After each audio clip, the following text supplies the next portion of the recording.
Climax.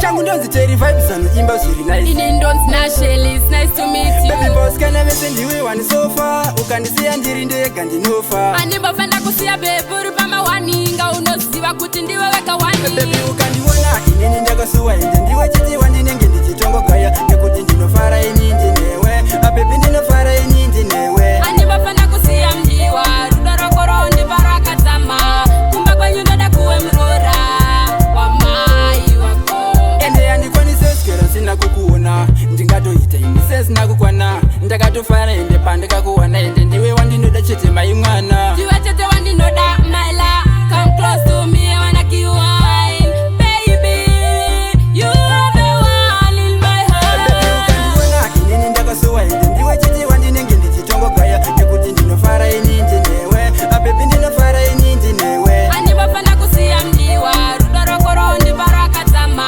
kumba kwenyu ndoda kuwe murora wamai wako. Baby uri kupira kupfura moto, ende ndiwe uri kupisa kupfura mbaura, ndiwe chandi chacho chibataura, nhasi ndozvidura ini ndozvitaura. Saka ngatisasiyane kunge chikwamane mari baby, ndongoda tigare isu tiri vaviri, ende ndichakutevera utakunge mumvuri, nekuti moyo wangu pauri ndipo pauri. Baby ukandiona inini ndakasuwa ende ndiwe chitiwa ndinenge ndichitongogaya, nekuti ndinofara ini ndinewe, baby ndinofara ini ndinewe. Animbofenda kusiya mdiwa, rudo rokoro ndiparakadzama, kumba kwenyu ndoda kuwe murora wamai wako. Ende yandikwanise swera sina kukuona, ndingatoita inise sina kukwana, ndakatofara ende pandikakuwana ende ndiwe wandinoda chete mai mwana.